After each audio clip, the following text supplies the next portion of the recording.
اعوذ باللہ من الشیطان الرجیم بسم اللہ الرحمن الرحیم الحمد للہ رب العالمین صلی اللہ علی محمد وآلہ اجمعین واللعنۃ الدائمۃ علی اعداء محمد وآل محمد اما بعد وفقنا اللہ وإیاکم للعلم والعمل الصالحین انشاءاللہ تعالی۔ عبارت یہاں پہ ہے شہید اول کی کہ وَبِزِيَادَةٍ عَنْ قَدْرِهِ وَنَقِيسَةٍ إِلَّا أَنْ يَكُونَ رَبْوِيًّا فَتُعْتَبَرُ الْمُسَاوَاةُ۔ یہاں پہ بزیادتن کا اگر آپ عطف دیکھیں تو پچھلی عبارت پہ ہوگا کہ یہاں پہ جو ہے وہ بے کی جو ہے وہ بات ہو رہی تھی، یعنی یہاں سے شروع ہوگا وَيَصِحُّ بَيْعُهُ یعنی بیع الدین بحال لا بمؤجل اور وبزیادتن ونقیصتن۔ موضوع گفتگو جو چل رہا تھا وہ یہی ہے کہ انسان کا جو اپنا دین ہے یعنی کسی نے اس کا ادھار واپس کرنا ہے تو وہ گندم کی شکل میں ہے، پیسے کی شکل میں ہے، تو وہ اسے جو ہے وہ بیچ دیتا ہے، چاہے جو ہے وہ اسی بندے کو بیچے، ٹھیک ہے، جس نے اس کا واپس کرنا ہے، یا اس کے علاوہ کسی اور بندے کو بیچے کہ جسے ہم کیا کہتے ہیں غیر المدیون کہتے ہیں اور شخص ثالث کہتے ہیں۔ اچھا، یہ بیچنا جو ہے وہ شہید اول کے مطابق جو ہے وہ حال کے مقابلے میں بیچیں گے تو جائز ہے۔ حال یعنی ایک ایسا پیسہ کہ جس کو ابھی جو ہے وہ ادا کرنا ہوتا ہے، جس کی ادا کرنے کی اجل جو ہے وہ معین نہیں ہوتی، ما لا یعین اجلہ فیقال لہ حال، ٹھیک ہے، ایک ایسا مال، ایک ایسا دین بھی بلکہ نہیں کہیں گے، ایک ایسا مال کہ جس کے ادا کرنے کی جو ہے وہ مدت نہیں ہوتی، ما لم یکن لادائی وقت محدد، ہاں ما لم یکن لادائی وقت محدد، اور فی زمن الحال جو ہے اسے ہم نے کیا ادا کرنا ہوتا ہے۔ اچھا، بے زیادت عن قدر یعنی عن قدر الدین، دین کی مقدار سے زیادہ میں بھی اسے بیچ سکتا ہے اور تھوڑے میں بیچ سکتا ہے، تو یہاں پہ سود نہیں ہوگا، ٹھیک ہے، یعنی وہ جو بندہ مقروض تھا اس نے اس کا 1,00,000 واپس کرنا تھا، تو یہ اسے کیا کہتا ہے کہ میں تم سے 1,00,000 نہیں لیتا، میں تمہیں 1,00,000 کیا بیچ دیتا ہوں اور تم اس کے بدلے میں مجھے ابھی کتنا دے دو جی، 1,70,000 دے دو، ٹھیک ہے، لیکن ابھی فوراً کیا دے دو، یہ تو سود ہو گیا نا، سود نہیں ہو گیا، کیا سود نہیں ہو گیا، ربا، اگر وہ 1,00,000 کو 1,70,000 میں بیچتا ہے، ہاں نہیں سود سود نہیں ہوا، ٹھیک ہے۔ اچھا، یہاں پہ کہتے ہیں کہ الا یکون ربویا، زیادہ کے ساتھ اور کم کے ساتھ بیچ سکتے ہیں، یعنی 1,00,000 کے بدلے میں وہ 80,000 بھی لے سکتا ہے، 1,00,000 کے بدلے میں 1,70,000 بھی لے سکتا ہے، لیکن شرط کیا ہے کہ یہ جو بے وہ کر رہا ہے یہ بے ربوی نہیں ہونی چاہیے، مما لا یوکل و یوز، ٹھیک ہے، الا ان یکون البیع بیعا ربویا، مگر یہ کہ وہ بے ربوی ہوگی تو پھر کیا جائز نہیں ہوگا۔ اب یہاں پہ ہمیں جو ہے وہ یہ دیکھنا ہے کہ بے ربوی کسے کہتے ہیں۔ یہ جو ابھی ہم نے مثال دی کہ 1,00,000 جو ہے وہ اس نے دینا تھا اور یہ اس کے بدلے میں کتنا لے رہا ہے، اس سے 1,70,000 لے رہا ہے، تو صحیح ثانی دامت العلی کے مطابق احتیاط واجب کے طور پہ یہ جائز نہیں ہے اور بے ربوی کی ایک شکل ہے۔ جنس جو ہے وہ ایک جیسی ہے، اگرچہ چیز کیا ہے مکیل و موزون میں سے نہیں ہے، معدود میں سے ہے، جبکہ جو ہے وہ دیگر فقہا کا کیا نظریہ ہے کہ نہیں، یہ اگر معدود میں سے ہے، معدود یعنی پیسے کو گن کے جو ہے وہ بیچا جاتا ہے، تو اس میں جو ہے وہ ربا لازم نہیں آتا، قید اور موزون میں سے نہیں، ہاں مکیل و موزون میں سے نہیں ہے، جبکہ صحیح ثانی جو ہے وہ احتیاط واجب کے طور پہ جو معدود میں اگر جنس سے واحد ہوگی تو وہاں پر بھی کس کے قائل ہیں، ربا کے قائل ہیں، تو لہذا ہماری مثال میں جو ہے وہ ربا لازم احتیاط واجب کے طور پہ آ جائے گا۔ اچھا، تو پھر ربوی ہونے کا معیار کیا ہوگا؟ یہاں پہ مشہور نظریے کے مطابق کہ بے یعنی متى یکون البیع ربویا، کہ بے میں ربا کب لازم آتا ہے، تو اس میں فقہا کیا فرماتے ہیں کہ اذا کان البیع بجنس سے ہی، کہ جب بے اس کی جنس کے ساتھ ہو، یعنی جنس کو اسی جنس کے ساتھ بیچا جائے، اور کس میں سے ہو، وکانا، اور وہ جو دونوں چیزیں ہیں جو بیچی جا رہی ہیں ہاں وہ مکیل میں سے ہوں یا کس میں سے ہوں، موزون میں سے ہوں، تو اب یہاں پہ جو زیادہ یا تھوڑا رکھیں گے تو کیا لازم آ جائے گا، ربا کیا لازم آ جائے گا، تو لہٰذا وہاں پہ کیا رکھنا ہوگا، مساوات، برابر کیا رکھنا ہوگا۔ اگر اس نے اس کا 10,000 کلو جو ہے وہ گندم واپس کرنی تھی تو یہ اس کے لیے کیا واجب ہوگا کہ 10,000 کو 10,000 گندم کے بدلے میں بیچے، یعنی مساوات یہاں پہ کیا ہوگی، ضروری ہوگی، یہاں پہ اوپر نیچے کیا نہیں رکھ سکتا، سلحن بھی اوپر نہیں بیچ سکتا، ہاں حتیٰ کہ سلحن بھی اوپر نہیں بیچ سکتا، ہاں سلحن بھی نہیں بیچ سکتا، سلو میں بھی کیا ہے، مساوات، ربا لازم آتا ہے، ٹھیک ہو گیا جی۔ تو لہٰذا اس عبارت کی شرح میں آپ کو کیا ہے، الا یکون ربویا، یعنی الا یکون البیع ربویا، بے ربوی کی کیا آپ کو تعریف یاد کرنی پڑے گی، ٹھیک ہے، بے ربوی کی آپ تعریف یاد کریں گے کہ اذا کان البیع بجنسہ وکان الشیء من الموزون او المکیل، یہ آپ چیز جو ہے وہ یاد رکھیں گے تو پھر اس میں کیا ہے مساوات کیا کی شرط ہوگی. اذا کان الشیء اذا کان البیع بجنسہ، بجنسہ وکان الثمن والمبیع من الموزون او المکیل، کان الثمن مبیع والمبیع من موزون الموزون او المکیل. مکیل. الہند تک ٹھیک ہے، بس یہ دو اس میں شرطیں رہتی ہیں کہ بیع جو ہے وہ جنس کے ساتھ ہو، اس کی بجنس واحد ہو، ٹھیک ہے، اور جو ثمن اور کیا نام ہے مبیع ہے یا ثمن اور مسمن ہے وہ کس میں سے ہو جی، موزون میں سے ہو یا مکیل میں سے ہو. اچھا، یہ مطلب جو ہے یہاں پہ ختم ہوا.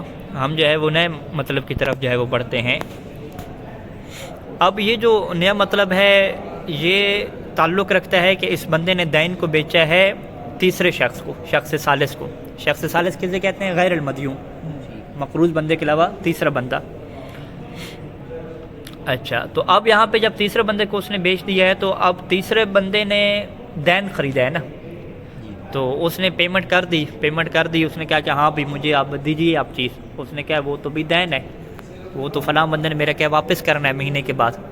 تو لہٰذا اس طرح کیجئے کہ آپ جو ہے وہ اس کے پاس چلے جائیں اور اس سے کہیں کہ مہینے بعد جب اس نے واپس کرنا ہے تو وہ آپ کو کیا کریں گے، واپس کریں گے. ٹھیک ہے، مطلب واضح ہے.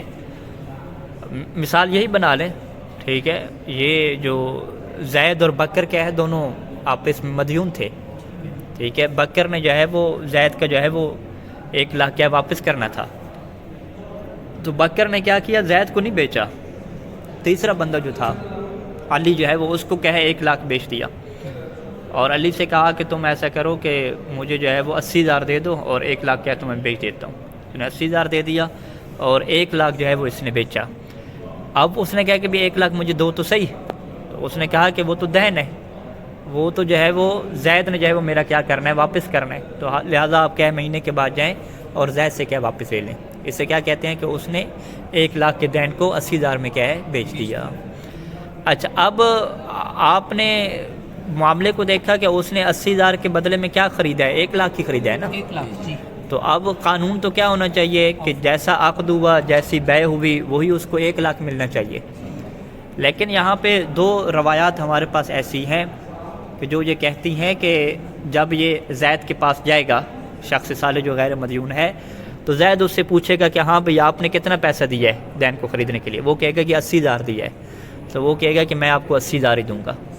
ٹھیک ہے، وہ کہے گا اچھا مجھے آپ 80,000 دو گے. انہوں نے کہا کیوں جی؟ اس نے کہا وہ روایات میں امام نے فرمایا تھا کہ آپ دین جس قیمت پہ خریدیں گے مجھے وہی قیمت کیا ہے آپ کو ادا کرنی ہے.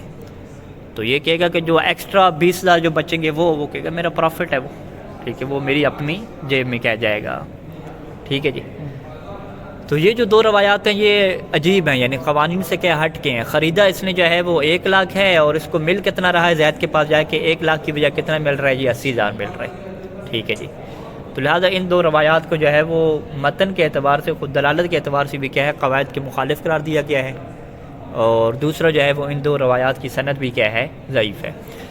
اور یہاں پہ جو ہے وہ ہم عبارت پہلے پڑھ لیتے ہیں پھر ہم روایات کی طرف کیا بڑھیں گے تاکہ مطلب ہمارے ذہن میں آ جائے. ولا یلزم المدیون، مدیون کے اوپر لازم نہیں ہے. یلزم کا فاعل کیا بنے گا؟ ان یدفع، مصدر کی تعویل میں ہو کے کہ مدیون یعنی مقروض بندہ، اس کے اوپر لازم نہیں ہے کہ ان یدفع المشتری. مشتری سے کیا مراد ہے؟ شخص ثالث. ٹھیک ہے، وہ جو تیسرا بندہ تھا جس کو جو ہے وہ زید نے کیا چیز بیچی تھی، وہ تیسرا بندہ مدیون کے پاس چلا گیا نا. اس نے کہا کہ بھئی آپ کے ذمے جو دین تھا وہ میں نے خرید لیا ہے، لہٰذا آپ مجھے کیا دینا. تو کہتے ہیں کہ یہاں پہ مدیون کے اوپر لازم نہیں ہوتا کہ وہ مشتری کو دے، مگر کیا دے گا؟ الا ما دفع المشتری، مگر وہی دے گا کہ جو مشتری نے کیا دیا ہے. دیا یعنی بطور ثمن کے دیا ہے، بطور قیمت کے کہہ دیا اس نے، وہی اسے دے گا. ما دفع المشتری، شہید ثانی وضاحت کیا کر رہے ہیں کہ ما دفع المشتری الی البائع، کہ جو مشتری نے کس کو دیا ہے جی؟ بائی کو دیا. بائی کون ہے؟ یہاں پہ دائن ہے، کر دینے والا، صاحب دین ہے نا. ہاں، صاحب الدین، دین کا جو مالک ہے. جی. ٹھیک ہے جی.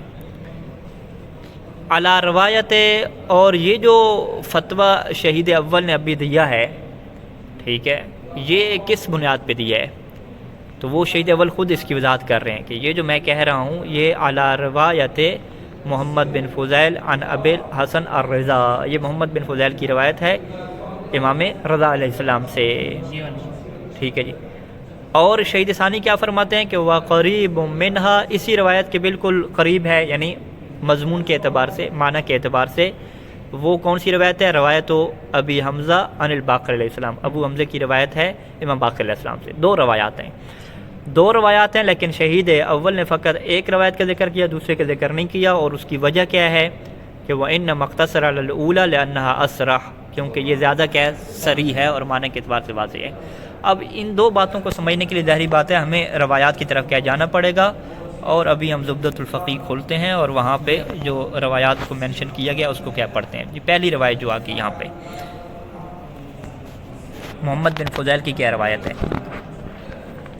اچھا اس کے متن کو جو ہے پڑھ رہے ہیں، ہے آگا کے پاس ہے روایت؟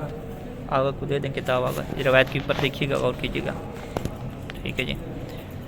محمد بن فضیل کیا کہتے ہیں کہ قلت للرضا علیہ السلام رجل اشترى دینا علی رجل، ایک بندے نے جو ہے وہ خرید لیا، دین خرید لیا، دین تو ظاہری بات ہے کسی کے ذمہ پہ ہوتا ہے نا۔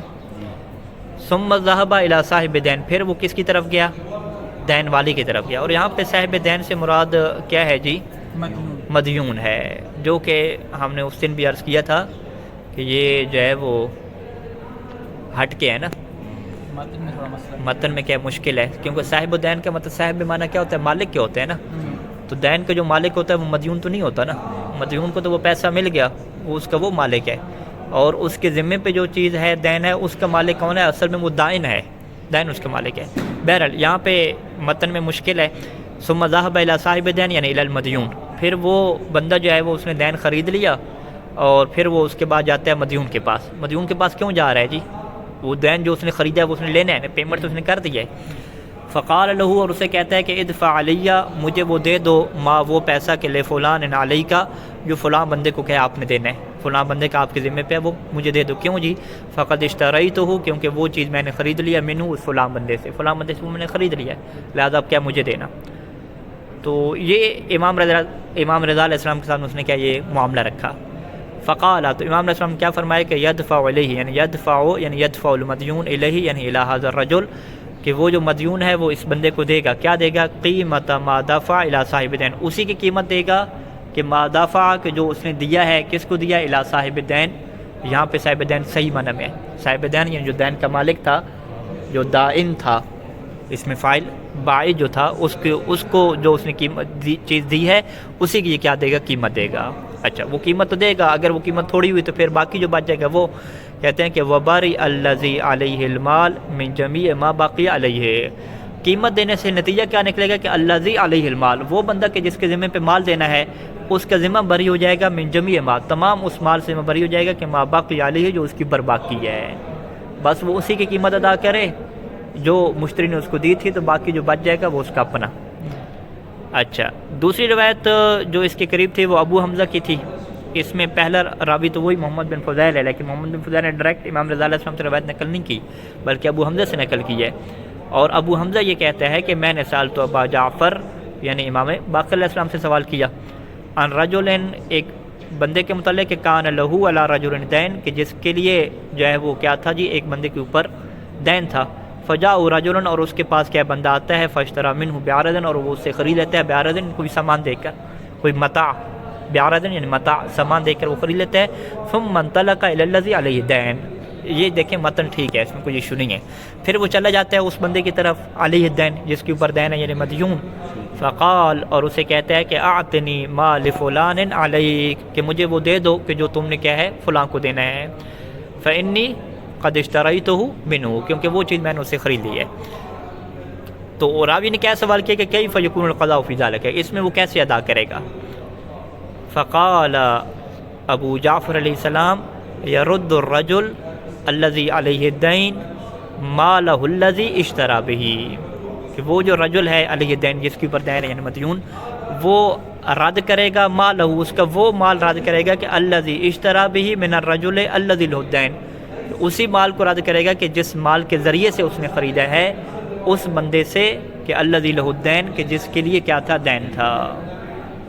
وہی جو بائع ہے، یعنی بائع سے جس مال کے ذریعے سے، اشترا بہی یہاں پہ آیا ہے، یعنی جس مال کے ذریعے سے خریدا ہے اسی مال کو کیا اس نے دینا ہے، نہ کہ کیا ہے وہ جو دین تھا اس کو جو ہے وہ دینا ہے. اب یہاں پہ اسرح ہونے کی وجہ کیا ہے؟ ٹھیک ہے، شہید ثانی کے کیا جملے تھے کہ پہلی روایت کیا ہے؟ اسرح ہے من الثانی، تو وہ اسرح کیوں ہے؟ ما ہوا وجہ الصراحت، وجہ صراحت یہ ہے کہ وہ جو حکم بیان ہوا ہے وہ پہلی والی محمد بن فضیل والی روایت میں حکم صریح ہے، اور علی بن ابی حمزہ البتانی والی جو روایت ہے اس میں تھوڑا ضمائر کا مسئلہ ہے. نہیں، ضمائر کا مسئلہ نہیں ہے، صریح اس اعتبار سے ہے کہ اس میں جو ہے وہ ایک جملہ یہ ہے کہ وَبَرِئَ الَّذِي عَلَيْهِ الْمَالُ مِن جَمِيعِ مَا بَقِيَ عَلَيْهِ، کہ وہ جو قیمت دے دے تو جو باقی ہے یہ بھی صراحت ہو گئی کہ اس سے بری ہو جائے گا. یعنی اس سے کیا مطلب لگتا ہے کہ اگر تھوڑے بھی پیسے ہونا تو وہ ادا کر کے باقی اس کا پروفٹ ہو جائے گا، یعنی یہ صراحت بقاعدہ اس میں کر دی گئی. جبکہ دوسری روایت میں فقط یہ کہا ہے کہ بس وہ جس مال کے ذریعے سے اس نے خریدا ہے، اشترا بہی ہے نا، وہی کیا اس نے ادا کرنا ہے. تو یہاں پہ ایک احتمال یہ آ جاتا ہے کہ ہو سکتا ہے کہ جس مال کے ذریعے سے اس نے خریدا ہے وہ اس کے برابر ہو، ٹھیک ہے، بالکل برابر ہو، تو باقی علیہ کی کوئی صورت ہی نہ بچتی ہو. ٹھیک ہے، جب برابر ہے تو برابر کا کیا مطلب ہے کہ اس کا مطلب ہے کہ وہ وہی دین ہی دے رہا ہے نا، جو دین اس نے خریدا ہے شخص ثالث نے، وہی مدیون کیا ہے اس کو واپس کر رہا ہے، نہ کہ جو ہے وہ اس کی کیا دے رہا ہے؟ قیمت دے رہا ہے. تو لہٰذا جو ہے وہ اشترا بہی میں آپ کہہ سکتے ہیں کہ نہیں، یہاں پہ دین کی بات نہیں تھی، اسی مال کے دینے کی بات تھی. لیکن ایک احتمال یہ ہے کہ چونکہ مال اور وہ جو دین ہے دونوں مساوی ہیں، ٹھیک ہے، اذا کان المال الذی دفع الیہ والدین کان مساویان، دونوں مساوی ہوں تو پھر کیا ہے یہاں پہ کوئی بات نہیں والی لازم نہیں ہے، وہ دین ہی کیا دے رہا ہے. جبکہ پہلے والی مثال میں، پہلے والی روایت میں کیا ہے؟ ایک جملہ آ گیا ما باقی علیہ کا، تو اس میں کیا ظاہر ہوتا ہے کہ وہ دونوں مساوی نہیں ہیں. المال الذی دفع المشتری الیہ وہ کیا ہے؟ کم ہے، وہ قلیل ہے، ٹھیک ہے، اور جو دین ہے وہ کیا ہے؟ اکثر ہے اس سے، ٹھیک ہے، تفاوت موجود ہے، تفاوت موجود ہے. تو لہٰذا یہ بالکل صراحت کے ساتھ یہ چیز بیان کرتی ہے کہ وہ جی دین اس کا واپس نہیں کرنا، ٹھیک ہے، بلکہ وہی قیمت کیا ہے اس کی ادا کرنی ہے جو تھوڑی بن رہی ہے. تو یہ کیا ہو جائے گی؟ وجہ صراحت ہو جائے گی. اچھا جی، اب یہاں پہ مصنف یعنی شہید ثانی یہ فرماتے ہیں کہ یہ آپ نہ سمجھیں کہ یہ جو دو روایات ہیں یا یہ جو پہلی روایت تھی جس کو شہید اول نے ذکر کیا یہ ایسی ہے اور کتب میں ذکر ہو گیا، نہیں، بلکہ محدثین نے اور جماعت نے اس کے اوپر کیا کیا؟ عمل بھی کیا ہے. وعاملہ بے مضمونہ، شیخ سے مراد کیا ہوتا ہے؟ شیخ طوسی، یعنی اس روایت کے مضمون اور معنی کے اوپر شیخ طوسی نے عمل فرمایا. کتاب نہایہ میں، ٹھیک ہے، نیچے حاشیے کیا کتاب نہایہ میں. وجماعت، اور ایک جماعت نے کیا اس کے اوپر عمل فرمایا، اور جماعت کے نیچے کیا ہے؟ حاشی میں کیا تفسیر موجود ہے کہ وہ جماعت کون ہے. اچھا جی، اور وَيَظْهُرُ مِنَ الْمُصَنِّفِ الْمَيْلُ عَلَيْهِ، اور مصنف سے یہ ظاہر ہوتا ہے کہ مصنف کا بھی اسی کی طرف رجحان ہے. ٹھیک ہے، وہ کیسے ظاہر ہوتا ہے؟ کیونکہ مصنف نے یہی بات لکھ دی نا، شہید اول نے سیدھا سیدھا لکھ دیا کہ لا یلزم المدیون، اور اگر کیا کہہ دیا اعلیٰ روایت، تو اس بات کو لکھنا اور اس کو رد نہ کرنا یہ میلان کو ظاہر کرتا ہے. ہاں، یہ میلان کو ظاہر کرتا ہے. ٹھیک ہے، یہ واضح طور پہ بتاتا ہے کہ وہ بھی یہ فتوی دے رہے ہیں نا. ٹھیک ہے، ممکن ہے کوئی یہ کہ فتویٰ نہیں ہے جی، انہوں نے بس روایت کا ذکر کر دیا کہ اس روایت کے مطابق یہ چیز کیا ہے؟ لازم آتی ہے. لیکن اب یہ روایت حجت ہے حجت نہیں ہے، اس کے بارے میں کیا خاموش ہیں، توقف کیا. لیکن بالآخر جو ہے وہ رد نہ کرنا. ٹھیک ہے، عدم رد لحاظ الروایا یذر منہ ان المصنف یمیل الی مضمون هذه الروایا. اچھا، یعنی یہ جو میل مصنف کا ظاہر ہوتا ہے وہ اسی شرح لمم میں، یعنی لمم کتاب میں کیا ظاہر ہو جاتا ہے. اور اگر مصنف کی دیگر کتابوں میں جائیں تو وہاں پہ ایک مصنف سے کیا بات ظاہر ہوتی ہے؟ وہ فی الدروس، یعنی شہید اول کی کتاب دروس میں جائیں تو وہاں پہ کیا ظاہر ہوتا ہے؟ انہوں نے یہ بات لکھی ہے کہ لا معارض لہا، انہوں نے کہا ہے کہ اس روایت کا کوئی معارض ہی نہیں ہے. مصنف کیا فرماتے ہیں، یعنی شہید ثانی کیا فرماتے ہیں کہ لیکن المستند ضعیف، کہ یہ جو استناد کیا گیا ہے یہ روایت کیا ضعیف ہے. وجہ الضعف کیا بنے گی جی؟ محمد ابن فضیل جو ہے وہ غلات میں سے ہے اور ان پر جر ہے. ہاں، محمد بن فضیل جو ہے وہ علامہ نے اس کو کیا لکھا رجال میں؟ غلات میں سے لکھا، ضعیف ہے. جب ہم دوسری روایت کو بیان کرتے ہیں تو ہمیں معلوم پڑتا ہے کہ محمد بن فضیل نے براہ راست جو ہے وہ امام رضا علیہ السلام سے، ہاں جو ہے امام سے نہیں کی، بلکہ علی بن ابی حمزہ البطانی کا واسطہ ہے، اور علی بن، پانچویں امام سے نا آفر نہیں ہے، ٹھیک ہے یہ ٹھیک ہے. اچھا، مستند کیا ضعیف ہے؟ سند کے اعتبار سے ضعیف ہے محمد بن فضیل کی وجہ سے، اور جو پہلی روایت تھی وہ متن کے اعتبار سے بھی، جو ہم نے کہا کہ صاحب الدین کے وہاں پہ لفظ استعمال کیا کہ وہ صاحب الدین کے پاس جاتا ہے، حالانکہ مدیون کے پاس جا رہا ہوتا ہے. اور دوسرا جو ہے وہ آپ کہیں کہ عموم الادلہ، ادلہ کا عموم سے کیا مراد ہے؟ اوفو بالعقود، کہ عموم ادلہ کیا کہتے ہیں کہ جو عقد ہوا، آپ نے جو چیز خریدی وہی آپ کو ملے گی نا. تو عموم ادلہ کیا تدفعہ، اس پر ہوا تھا کہ میں 1 لاکھ خرید رہا ہوں 1,70,000 کے مقابلے میں، ہاں اس پر عقد ہوا تھا. تو اس نے کیا چیز خریدی ہے؟ عموم ادلہ کیا کہتے ہیں؟ اوفو بالعقید کے اذا وقع العقد علی 100,000، جب عقد ہوا ہے 100,000 میں تو وہ کیا ہے؟ فیقبض 100,000، وہ 100,000 ہی کیا لے گا نا، وہ تھوڑا تو نہیں لے گا نا. تو عقد ہوا 100,000 پہ، اور ما اشترا بھی، یا آپ کہیں کہ جو اس نے خریدا ہے وہ کیا 100,000 ہے، ما یشتری ہے ہوا 100,000، ٹھیک ہے. اور ما یحصل، جو وہ حاصل کر رہا ہے وہ کیا ہے؟ 8,000 ہے، ٹھیک ہے. تو 100,000 تو نہیں ہے، وہ 80,000 ہے اگر زیادہ کر لیں، ٹھیک ہے. 80,000 کو وہ حاصل کر رہا ہے، جبکہ عقد کس کے اوپر ہوا ہے؟ 100,000 کے اوپر ہوا ہے. اس نے دین کو خریدا نا، ٹھیک ہے. اشترى الدین، دین 1 لاکھ تھا، اس کو ہاں دین 1 لاکھ تھا، اور اسے مل کتنا رہا ہے؟ 80,000 ہے. تو یہ اوفو بالعقود کہاں پہ گیا بھائی؟ عقد ان کا ہوا کس کے اوپر؟ 100,000 کے اوپر، دین کے اوپر، اور مل کتنا رہا ہے؟ اس کو 80,000 رہا. تو یہ تو عمومی ادلہ کیا ہے، اس مستند کو کیا ہے؟ دفع کر دیتی ہیں. اچھا، یہاں پہ علامہ آتے ہیں، علامہ حلی، انہوں نے کیا ہے ان 2 روایات کی کیا تعویل کی. انہوں نے کہا ہے کہ جی یہ جو 2 روایات ہیں یہ عموم ادلہ کے کیا مخالف نہیں ہیں، ٹھیک ہے. اس کی کیا وجہ ہے؟ انہوں نے کہا ہے کہ یہاں پہ روایات میں جو لفظ استعمال ہوا اشترا، خریدنے کا، اس کے اندر جو ہے وہ آپ پہلی تعویل تو یہ آپ کریں کہ یہاں پہ اشترا سے مراد کیا ہے؟ ضمانت لینا ہے، ٹھیک ہے. ضمانت لینے کی بات کیا ہوتی ہے کہ ہوتا یوں ہے کہ ایک بندے نے جو ہے وہ وہی جو ہے وہ بکر نے جو ہے وہ زید کو قرضہ دیا تھا 1 لاکھ کا، تو زید کیا واپس نہیں کر رہا، تو تیسرا بندہ آتا ہے وہ کہتا ہے جی میں ضامن ہوں، ٹھیک ہے. وہ مشتری ضامن ہے، ہاں مشتری، تیسرا بندہ کہتا ہے ضامن ہے. وہ کس کے لیے ضامن مر رہا ہے؟ یہاں پہ کیا ہوتا ہے؟ مضمون لہو ہوتا ہے اور مضمون عنہ ہوتا ہے نا. تو مضمون عنہ کیا ہے؟ وہ زید ہو گیا، ٹھیک ہے، جس نے اس کا فرض کرنا 10,000 واپس کرنے. اور یہ ضامن کیا کہتا ہے اس کو، بکر کو، کہ ایسا کرتے ہیں کہ میں اس کی طرف سے ضامن ہوں، اگر یہ آپ کو 10,000 واپس نہیں کرتا تو میں آپ کو کتنا دوں گا؟ 9,000 دوں گا، ٹھیک ہے. یعنی اذا لا يرد زید علیک دینک فانا ادفع الیک، کتنا دوں گا جی؟ قلیل، اقل من، کتنا دوں گا؟ وہ 9,000 آپ کو دے دوں گا. اور زید اور بکر اس کے اوپر کیا ہو جاتے ہیں؟ راضی ہو جاتے ہیں. اب صورتحال وہی نکلی کہ زید نے تو دیا نہیں، ٹھیک ہے، زید نے دیا نہیں تو اس نے ضمانت اٹھائی تھی 9,000 کی، تو اس نے کیا ہے 9,000 اس کو دے دیا. اب چونکہ جو بندہ ضمانت اٹھاتے ہیں نا وہ اپنی جیب سے نہیں دیتا، اس نے کس سے لینا ہوتا ہے؟ مضمون عنہ سے لینا ہوتا ہے. اس نے کہا بھائی میں نے آپ کی ضمانت اٹھائی تھی، ٹھیک ہے، آپ کا معاملہ رفع دفع کیا. رفع دفع میں کیا ہوتا ہے کہ وہ جو زید تھا نا اس نے کہا تھا بھی ٹھیک ہے اگر یہ نہیں دیتا تو میں 9,000 پہ راضی ہو جاؤں گا. انہوں نے کہا چلیں بھی 10,000 نہیں ملتے 9,000 تو مل رہے ہیں نا، تو 9,000 پہ اس نے کیا میں راضی ہو جاؤں گا. تو اس نے تو 9,000 کیا اس کو دے دیا. اب جب اس نے 9,000 دے دیا تو اب یہ مضمون عنہ سے کتنا لے گا؟ 10,000 لے گا یا 9,000 لے گا؟ 9 ہی لے گا نا، کیونکہ اس نے ضمانت 9 کی اٹھائی تھی تو اس نے 9 ہی لینا ہے. تو پھر امام علیہ السلام نے ٹھیک فرمایا نا کہ جب یہ مدیون کی طرف جائے گا تو مدیون اس کو کتنا دے گا؟ وہی دے گا کہ جو اس نے کیا ہے زید کو دیا ہے. زید کو اس نے دیا ہے تو روایت میں کیا تھا کہ زید سے جو اس نے خریدا ہے، اشترا کا لفظ تھا، لیکن اب اشترا کو کس کے معنی میں لیں؟ ضمانت کے معنی میں لیں، کہ جو اس نے یضمن لزید 9,000 اس نے زید کے لیے ضمانت اٹھائی تھی 9,000 کی، ٹھیک ہے. تو پھر زید کے مضمون عنہ کے اوپر کتنا آئے گا؟ 9,000 ہی آئے گا. مضمون عنہ کو جب 9,000 آئے گا تو وہ بھی کتنا دے گا؟ 9,000 ہی کیا اس کو واپس کرے گا.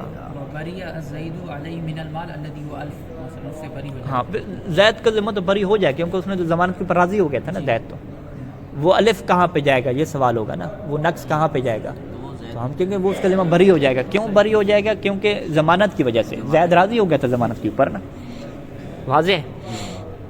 لیکن اس میں مشکل کیا آ رہی ہے کہ دونوں روایات میں اشترا کا لفظ ہے، اور اشترا کے لفظ کو ہم کس کے معنی میں لیں گے؟ تضمنہ کے معنی میں لیں گے، زمان کے ٹھیک ہے، زمان کے معنی میں لیں گے. تو اشترا کو زمان کے معنی میں لینا بطور حقیقی تو نہیں ہو سکتا، مجازن ہی بنانا پڑے گا. اب جب مجازن بنانے پڑیں گے تو مجاز میں کیا ہوتا ہے؟ تھوڑا تعلق تو ہونا چاہیے. تو وہ علاقہ کیا ہے؟ علاقہ معاوضہ ہے، ٹھیک ہے. زمان میں بھی کیا عوض و معوض ہوتا ہے، زمان میں کیا ہوتا ہے؟ مضمون عنہ ہوتا ہے، مضمون لہو ہوتا ہے، اور مضمون بہی یعنی جس کی یہ ضمانت اٹھا رہا ہے وہ ہوتا ہے، یعنی باقاعدہ معاوضہ چلتا ہے کہ میں یہ ضمانت کے طور پہ دوں گا اور پھر آپ سے کیا بعد میں لوں گا. اور بیع میں بھی یہ چیز چلتی ہے، کیونکہ دونوں میں معاوضہ ہے تو لہٰذا معاوضہ کی جہت سے اشترا اور جو لفظ بیع ہے اس کے لیے کیا ہے؟ لفظ زمان کو استعمال جو ہے وہ کیا جا سکتا ہے. ٹھیک ہو گیا جی. یہ کیا ہوگی؟ پہلی تعبیر ہوگی. وحمل علی الزمان مجازن لشبہ الزمان بالبیع فی المعاوضہ. معاوضہ کے مسئلے میں جو ہے وہ زمان اور بیع ایک جیسی ہے. اس کی آپ وضاحت کریں گے. آپ کہیں گے معاوضہ میں کیا یعنی بیع میں کیا ہوتا ہے؟ بیع اور ہوتا ہے. تو یہ ٹھیک ہے، تھوڑا باہر چلے جاتے ہیں.